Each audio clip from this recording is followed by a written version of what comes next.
Ada rasa syukur di setiap bencana saat banyak warga PD Jaya yang kehilangan anggota keluarga. Nur Baiti masih tetap bersyukur karena ia dan kedua anaknya selamat meski sempat tertimbun bongkahan bangunan.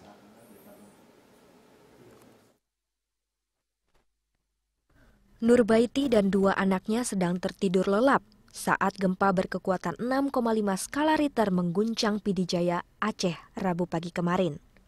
Nur Baiti masih belum menyadari apa yang terjadi saat ia terbangun dengan posisi tertimpa reruntuhan rumah. Yang terlintas di benak Nur Baiti saat itu hanya bagaimana menyelamatkan dua anaknya, Muhammad Auzan Kastari dan Mutiatul Ulia yang juga tertimpa reruntuhan rumah. Ba'da subuh tuh kami kebetulan belum bangun, memang masih di ruangan kan, masih di kamar. Tiba-tiba langsung kejadian yang kami tahu, cuman kami sudah tertimpa di situ. Sudah tertimpa, rumah roboh semua atas kami masih di tempat tidur waktu itu. Semua tertimbun. Pas gempanya sudah mulai reda, di situ kami mulai bangkit. Kami pindahin tuh satu-satu reruntuhan tuh, kami keluar dari situ. Habis saya selamatin anak saya yang pertama, saya selamatin anak saya yang satu lagi yang cewek itu. Habis itu baru kami keluar, masih gelap itu, karena pun lampu mati semua kan. Rumah Nur Baiti di Desa Kutapangwa, Kecamatan Tringgading kini telah rata dengan tanah. Jika sudah pulih, Nur Baiti berencana mengungsi ke rumah orang tuanya. Ia berharap pemerintah memberi bantuan perbaikan rumah. Nur Baiti tidak sendirian. Data BNPB menyebutkan lebih dari 3.000 warga mengungsi pasca gempa yang melanda PD Jaya. Gempa juga mengakibatkan 102 orang meninggal dan sekitar 700 orang mengalami luka berat maupun ringan. Tim Liputan, Metro TV. Pemirsa, Kementerian Dalam Negeri masih menunggak hutang senilai 90 juta US dollar dalam proyek KTP elektronik tahun 2011-2012. Data 110 juta warga negara Indonesia terancam disalahgunakan oleh pihak asing. Menteri Dalam Negeri Cahyokumolo mengungkapkan tagihan dari perusahaan Amerika mitra Kementerian Dalam Negeri dalam proyek KTP elektronik 2011-2012. Menurut Cahyo, dana tersebut sudah dibayarkan, namun ternyata perusahaan tetap mengirimkan tagihan. Cahyo menyatakan hal yang perlu dikhawatirkan adalah data 110 juta warga bisa disalahgunakan oleh pihak asing. Hal ini sudah dikomunikasikan dengan KPK untuk ditindaklanjuti. Itu yang perusahaan itu hampir terus mengejar saya. Saya sudah ketemu, tidak mungkin kami dan DPR minta dianggarkan kembali 90 juta US, nggak mungkin. Kami juga sudah konsul ke KPK juga. Juga KPK tidak setuju, sudah dianggarkan lewat APBN, didukung oleh DPR. Kok mau minta lagi? Ini problemnya, karena ini menyangkut 110 juta data penduduk Indonesia. Gubernur Petahana DKI Jakarta Basuki Cahayapurnama belusukan di kawasan Pulau Mas Rawamangun, Jakarta Timur. Kedatangan Ahok disambut penuh antusias oleh warga. Bahkan untuk berjalan sejauh 100 meter saja membutuhkan waktu hampir 2 jam.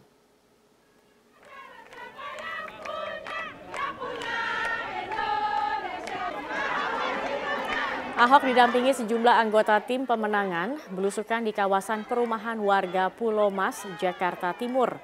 Dalam belusukan kali ini, pada awalnya Ahok mengaku ingin melihat permukiman yang dulunya kerap menjadi wilayah langganan banjir. Namun kini telah berkurang setelah normalisasi sungai selesai dilakukan. Tingginya antusiasme warga disambut baik oleh Ahok, bahkan untuk menyusuri rute belusukan yang hanya berkisar 100 meter, ini membutuhkan waktu hampir 2 jam lamanya.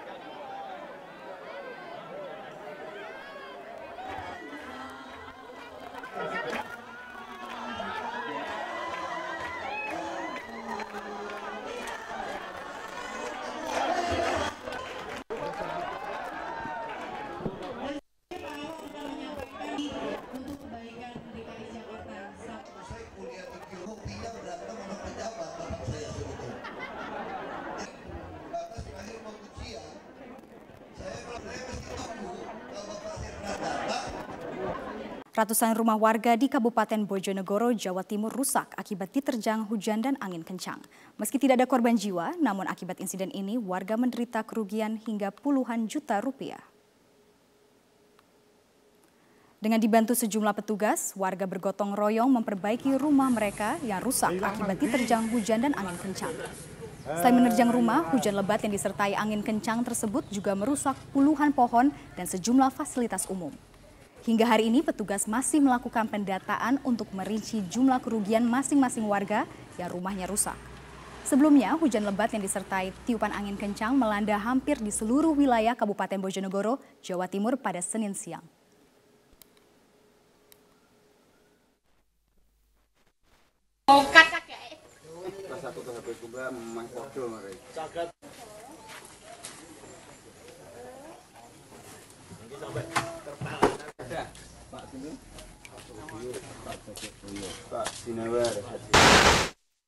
Inilah headline news pukul 9 waktu Indonesia Barat. Pemirsa, kecelakaan lalu lintas terjadi di Jalan Lintas Sumatera jalur Medan menuju Aceh antara sebuah mobil pickup yang membawa pekerja PLN dan sebuah minibus. Akibatnya 1 orang tewas dan 7 lainnya luka-luka. Peristiwa berawal saat mobil pickup membawa 8 orang pekerja kontrak pemasangan tiang PLN yang melaju dengan kecepatan tinggi dari arah Medan menuju Pangkalan Berandan. Namun naas saat hendak melewati truk di Jalan Lintas Sumatera, Desa Air Hitam, tiba-tiba mobil oleng hilang kendali kemudian menabrak mobil minibus yang datang dari arah berlawanan hingga kedua mobil terbalik. Polisi lalu lintas yang turun ke lokasi kejadian bersama warga mengevakuasi semua korban ke RSUD Tanjung Pura. Seorang penumpang pickup tewas saat dalam perjalanan menuju rumah sakit, sedangkan 7 pekerja kontrak PLN lainnya mengalami luka-luka.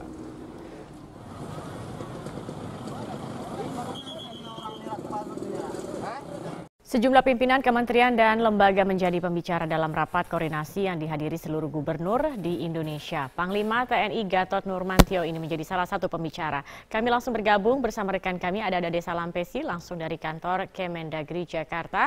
Dari apakah rakor yang dihadiri dengan Panglima TNI ini terkait dengan aksi unjuk rasa pada 2 Desember mendatang?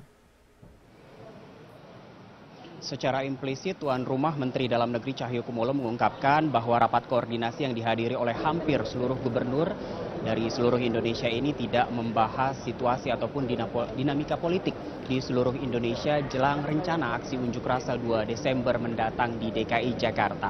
Untuk kali ini rapat koordinasi pembicaranya ada 7 orang dari level pimpinan lembaga maupun kementerian dan beberapa di antaranya memang digelar secara tertutup sehingga tidak bisa diliput oleh media. Salah satu pembicara pada saat menyampaikan materi secara tertutup ialah Menko Polhukam Wiranto. Usai memberikan materinya, Wiranto mengungkapkan bahwa apa yang dia sampaikan kepada para gubernur hanyalah sebatas pemetaan keamanan politik dan hukum yang sudah dilakukan oleh pihak Menko Polhukam. Selain itu, Menko Polhukam juga menyatakan bahwa ada 3 daerah yang dinyatakan rawan terkait dengan pelaksanaan Pilkada 2017 tahun depan, diantaranya ialah Aceh, DKI Jakarta, dan juga Papua. Ketiga daerah ini dianggap memiliki indikasi penuh rawan atau indikasi yang tinggi terhadap tingkat kerawanan pada gelaran pilkada mendatang. Namun Wiranto menolak untuk menjabarkan apa saja indikasi-indikasi tersebut sehingga ketiga daerah tadi yaitu Aceh, DKI Jakarta dan juga Papua dikatakan sebagai daerah yang rawan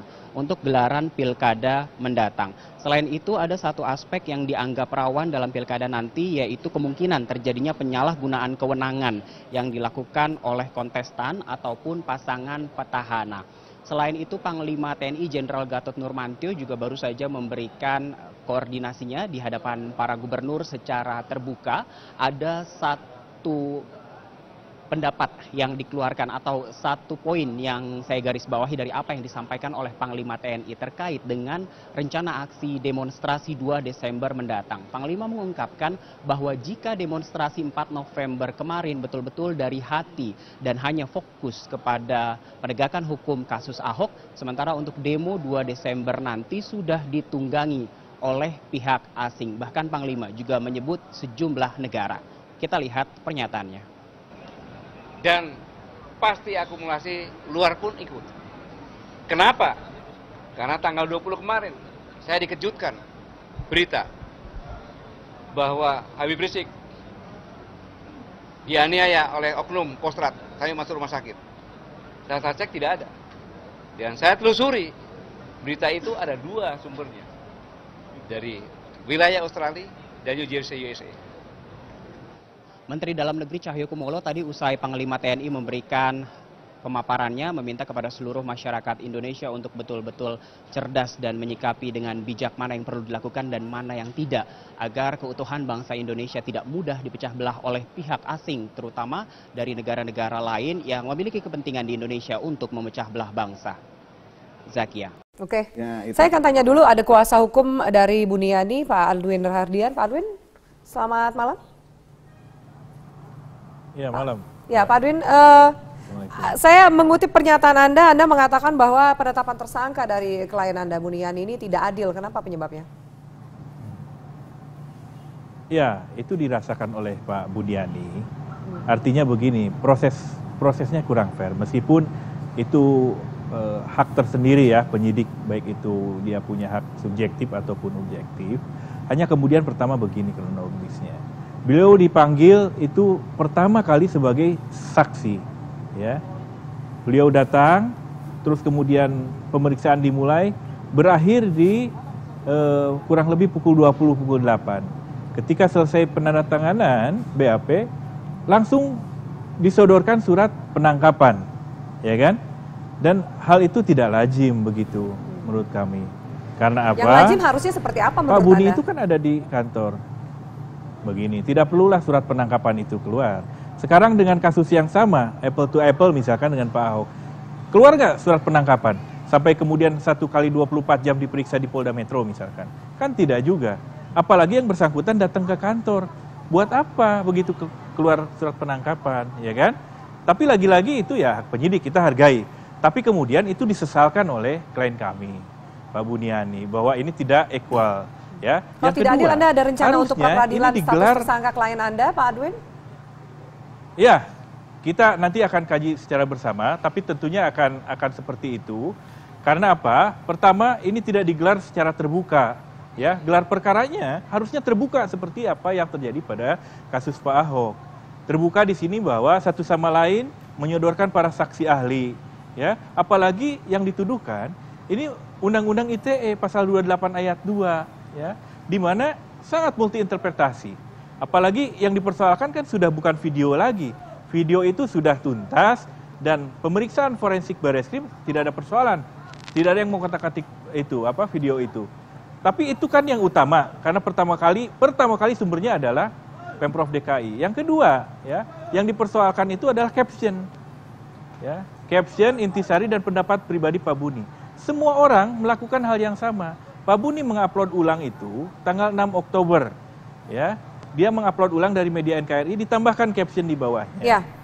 Nanti saya akan bacakan ya Pak. Saya akan bacakan Pak Aldwin melakukan hal yang sama. Supaya pemirsa juga paham apa yang disangkakan terhadap klien Anda Buniani ini. Tersangkanya adalah kasus dugaan pencemaran nama baik dan penghasutan terkait SARA, bukan karena mengupload video tersebut. Nanti saya akan bacakan 3 paragraf yang kemudian dianggap pihak kepolisian sebagai salah satu alat bukti. Kami lanjutkan pemirsa sesaat lagi. Tetaplah bersama kami di Prime Time.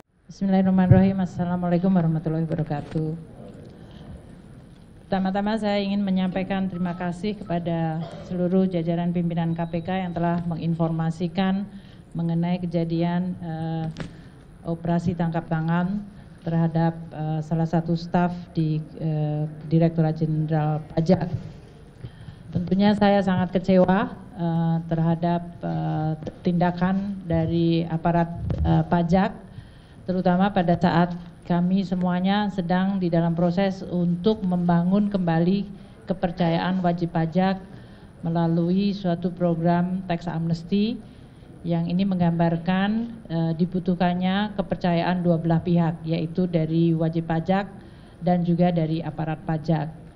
Tindakan yang dilakukan oleh Oknum HS dari Direktorat Jenderal Pajak mencerminkan suatu pengkhianatan terhadap prinsip-prinsip tata kelola yang baik, integritas, dan kejujuran yang selama ini merupakan nilai-nilai yang dianut oleh Kementerian Keuangan dan Direktorat Jenderal Pajak. Jadi ini merupakan suatu tindakan yang mencederai nilai-nilai dan tentu juga mencederai kepercayaan dari koleganya yang lain. seperti dikatakan oleh pimpinan KPK, Pak Agus, bahwa sebagian besar dari jajaran Direktorat Jenderal Pajak adalah para aparat yang punya komitmen tinggi untuk membangun institusi pajak menjadi institusi yang bisa dipercaya oleh publik, untuk mengumpulkan kewajiban sangat mengecewakan bagi seluruh jajaran Direktorat Jenderal Pajak dan tentu bagi pimpinan di Kementerian Keuangan, termasuk saya sendiri secara pribadi yang sangat kecewa. Kami Kementerian Keuangan, saya sendiri akan terus mendukung langkah KPK untuk mengusut kasus ini secara tuntas. Kasus ini sudah masuk di dalam proses penegakan hukum dan oleh karena itu Kementerian Keuangan akan berkomitmen membuka akses yang seluas-luasnya bagi KPK untuk mendalami kasus ini. Karena saya sangat menginginkan bahwa momentum ini akan menjadi salah satu trigger atau pemicu yang kredibel bagi pembersihan dan perbaikan Direktorat Jenderal Pajak. Kalau kami selama ini berkomunikasi bahwa melalui tax amnesty dan reformasi kami ingin membangun kepercayaan publik, maka kami menganggap bahwa hikmah dari OTT ini adalah suatu upaya yang jauh lebih sistematis dan kredibel untuk membangun Direktorat Jenderal Pajak yang bersih dari korupsi dan memiliki nilai integritas yang baik. Kami juga akan bekerja sama dengan KPK untuk mengintensifkan berbagai upaya pencegahan korupsi dan memperbaiki sistem tidak hanya di Direktorat Jenderal Pajak, tadi di Kementerian Keuangan keseluruhan. Kami menganggap bahwa Kementerian Keuangan merupakan lembaga yang sangat penting, sangat strategis yang memiliki amanah untuk mengelola keuangan negara secara bersih dan kredibel. Dan itu tidak mungkin dilakukan secara sendiri tanpa ada bantuan dan dukungan dari institusi yang kredibel seperti KPK. Sehingga saya sangat menyambut dan meminta untuk KPK membantu kami. Sehubungan dengan reformasi di Direktorat Jenderal Pajak yang telah saya sampaikan beberapa saat ini, maka saya akan segera membentuk dan mengumumkan tim reformasi di Direktorat Jenderal Pajak yang tidak hanya menyangkut masalah korupsi, tapi menyangkut ada 5 hal yang sangat strategis. Yang tentu pertama adalah masalah SDM dan Code of Conduct, yang ini menyangkut masalah integriti, pembersihan terhadap aspek-aspek korupsi, tapi lebih kepada juga perbaikan skill, kompeten, dan profesionalisme.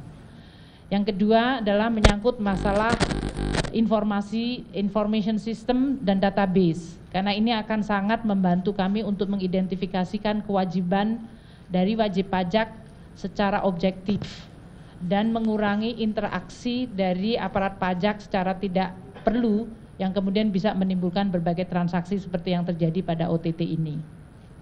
Yang ketiga, kami perlu dan memandang penting untuk memperbaiki bisnis proses. Selamat malam, Anda menyaksikan Headline News pukul 21 waktu Indonesia Barat. Pemirsa, Polda Metro Jaya telah menetapkan Buniyani sebagai tersangka terkait dugaan pencemaran nama baik. Untuk mengetahui informasi selengkapnya, kita simak langsung mendengarkan keterangan pers dari Kabid Humas Polda Metro Jaya, Kombes Pol Awi Setiono. Romawi 10 2016 PMJ di Reskrim Sus pada tanggal 7 Oktober 2016. Kita ketahui bersama bahwasannya LB tersebut pelapornya adalah Andi Windo Wahidin SHMH. Kasusnya tentang pencemaran nama baik dan penghasutan atau SARA. Adapun untuk identitas terlapor, yaitu nama BY, jenis kelamin laki-laki, tempat tanggal lahir Lombok Timur 16 Mei 1969, pekerjaan dosen agama Islam, Kewarganegaraan Indonesia, alamat Kalibaru, Permai, Blok B2, nomor 15, RT 002007, Kelurahan Kalibaru, Kecamatan Cilodong, Depok, Jawa Barat. Hasil dari proses penyidikan selama ini yang telah dilakukan oleh Subdit Cybercrime Polda Metro Jaya sudah melakukan pemeriksaan terhadap saksi-saksi, kemudian saksi ahli, sampai dengan hari ini kita telah melakukan pemanggilan terhadap terlapor tadi pagi sekitar jam berapa tadi Pak Roberto? Jam 11 ya. Ya, kita panggil jam 10, jam 11 hadir sebagai saksi dan tadi sampai dengan pukul sekitar 19.30 ya. Selesai dilakukan pemeriksaan sebagai saksi. Namun demikian dengan hasil pemeriksaan, hasil konstruksi hukum, pengumpulan alat-alat bukti dari penyidik pada kesempatan malam hari ini sekitar pukul 20.00 dengan bukti permulaan yang cukup, yang bersangkutan saudara BY kita naikkan statusnya menjadi tersangka. Bahwasanya yang bersangkutan dari tuduhan persangkaan oleh pelapor terkait dengan pencemaran nama baik dan penghasutan SARA yang dapat kita penuhi terkait dengan unsur-unsur perbuatan pidananya, yaitu terkait dengan Ini ada informasi terbaru, kami baru saja mendapatkannya. Telah terjadi gempa yang cukup besar yang mengguncang wilayah Jepang. Gempa berpotensi menimbulkan tsunami. Gempa mengguncang dengan kekuatan sekitar 6,9 hingga 7,3 skala Richter. Gempa terjadi di wilayah timur laut Jepang pagi ini dan berpotensi terjadi tsunami. Tsunami diperkirakan akan menyapu wilayah prefektur Fukushima, Jepang. Gelombang tsunami diperkirakan mencapai ketinggian 3 meter yang akan menyapu wilayah timur laut. Badan Geologi Amerika Serikat mengatakan gempa berkekuatan 6,9 skala Richter dengan kedalaman sekitar 11,3 km. Namun Badan Geologi Jepang memperkirakan gempa berkekuatan 7,3 skala Richter ini terjadi pada pukul 6 pagi waktu Jepang di perairan Fukushima. Di wilayah timur laut Jepang terdapat 4 lempeng tektonik yang memungkinkan terjadi gempa setiap tahunnya. Sebelumnya beberapa tahun lalu wilayah ini juga pernah diguncang gempa yang cukup hebat. Waktu itu reaktor nuklir Fukushima rusak berat dan warga harus dievakuasi. Sementara pada bulan April lalu gempa mengguncang prefektur Kumamoto di wilayah selatan Jepang. 1.700 orang dievakuasi dan 50 orang meninggal dunia.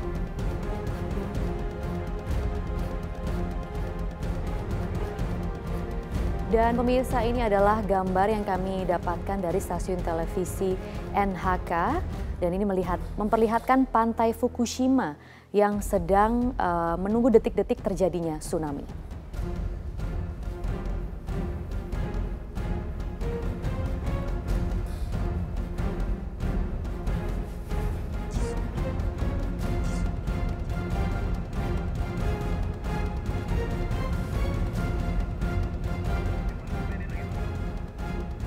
Ya, Jepang memang merupakan negara pemirsa yang sering terjadi gempa yang juga berpotensi terjadi tsunami dan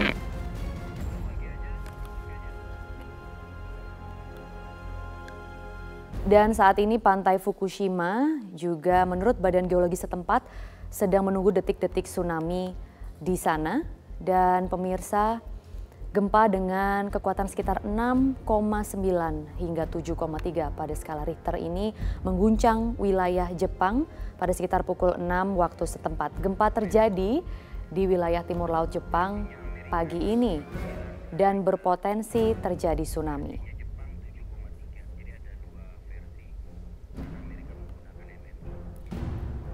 Dari Badan Geologi setempat sendiri, gempa ini diperkirakan mencapai 7,3 skala Richter. Dan gempa ini akan menyapu wilayah timur laut.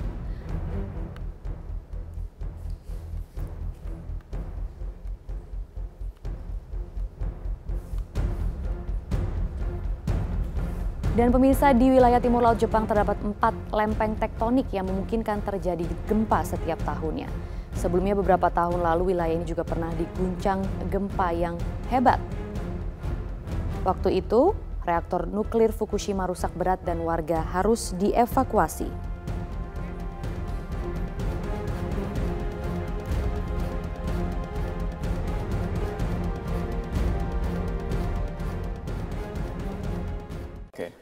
Mas Burhan, kalau misalnya menurut Anda, apakah betul kasus penistaan agama yang diduga dilakukan oleh Pak Ahok ini kemudian menjadi pintu masuk untuk melakukan aksi yang lebih jauh, yakni aksi makar? Begini, kalau kita lihat ya sinyalemen yang terjadi mengikuti kasus Al-Maidah 51 itu terlalu kecil kalau sasarannya hanya Pak Ahok. Jadi kalau saya lihat memang ada dua indikasi. Indikasi pertama, Ahok semata-mata menjadi semacam sasaran antara untuk tujuan akhir yang bukan berhenti pada Ahok saja. Mengapa demikian? Kalau Ahok saja yang menjadi sasaran itu terlalu, tanda kutip, terlalu kecil. Terutama buat mereka yang punya motivasi politik di luar dari itu. Nah, apa alasannya? Alasannya simple. Jokowi menjelang 2 tahun pemerintahan, kita survei bulan Agustus 2016, itu di tingkat massa, itu tingkat kepuasannya mencapai 68%. Jadi tidak bisa dilepaskan dari konsolidasi kekuasaan Jokowi yang relatif sudah mature gitu ya di tingkat massa, dan saat yang sama itu dibarengi dengan konsolidasi di tingkat elit. Ada 69 kursi kekuatan Jokowi di DPR.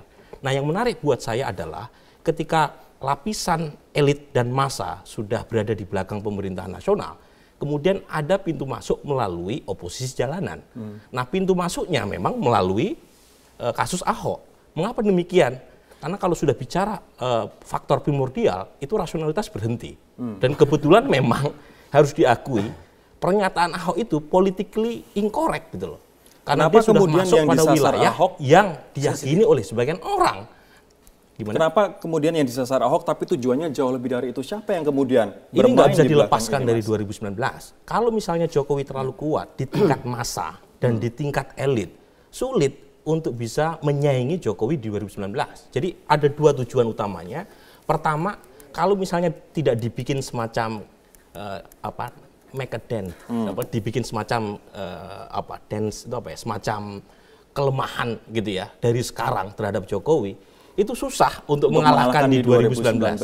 Yang kedua, harus diakui ada juga pertarungan internal siapa yang mau mendampingi Jokowi. Dan Ahok merupakan salah satu favorit. kandidat. Setidaknya kalau kita survei bulan Agustus, dia paling tinggi elektabilitasnya sebagai cawapres Jokowi.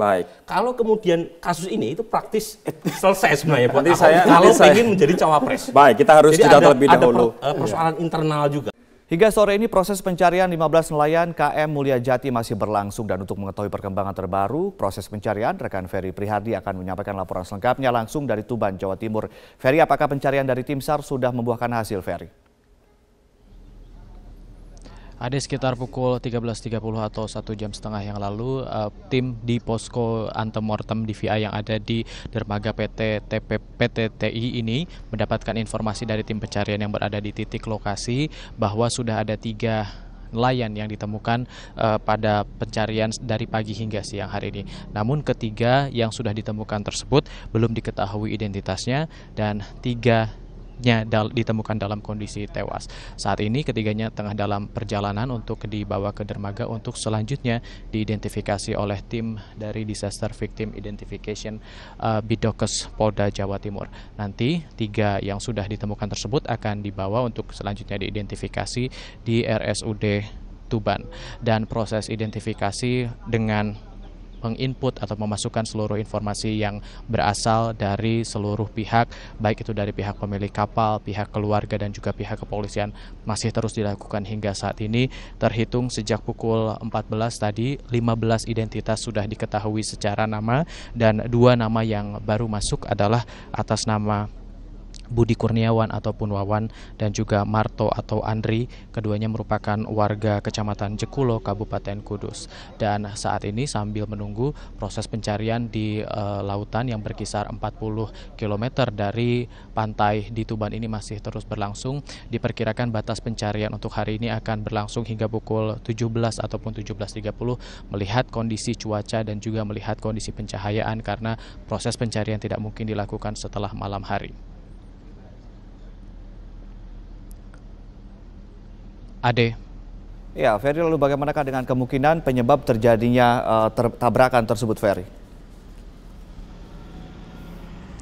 Ya, dari informasi yang kami kumpulkan dari tim kami di Surabaya yang mewawancarai Kasih Tertib Pelayaran di Kesyah Bandaran Utama Tanjung Perak, bahwa segala kemungkinan bisa saja terjadi, namun penyebab pasti dari dua kapal yaitu MV Tyson 4 yang berbendera Vietnam dan juga KM Mulia Jati masih harus diteliti hingga nanti akan ditemukan kemungkinan ataupun penyebab pastinya. Namun kemungkinannya sampai saat ini ada dua kemungkinan besar. Yang pertama adalah KM Mulia Jati tidak menyalakan lampu penerangan sehingga kondisi tersebut gelap dan KM Mulia Jati tidak terlihat oleh MV Tyson 4 sehingga tertabrak. Kemudian kemungkinan lainnya adalah MV Tyson 4 tidak menyalakan radar sehingga tidak bisa mendeteksi keberadaan kapal-kapal yang berada di sekitarnya sehingga timbullah atau terjadilah tabrakan tersebut. Namun secara ketertiban dari kedalaman kapal tersebut berlayar, dua kapal tersebut berlayar dan juga jalur tidak ada yang dilanggar atau tidak ada yang salah, dan sampai saat ini harus dilakukan pendalaman lebih lanjut untuk mengetahui penyebabnya.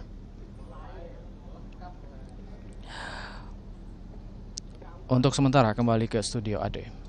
Baik, terima kasih Ferry Prihadi melaporkan langsung dari Tuban, Jawa Timur, dan selamat kembali bertugas.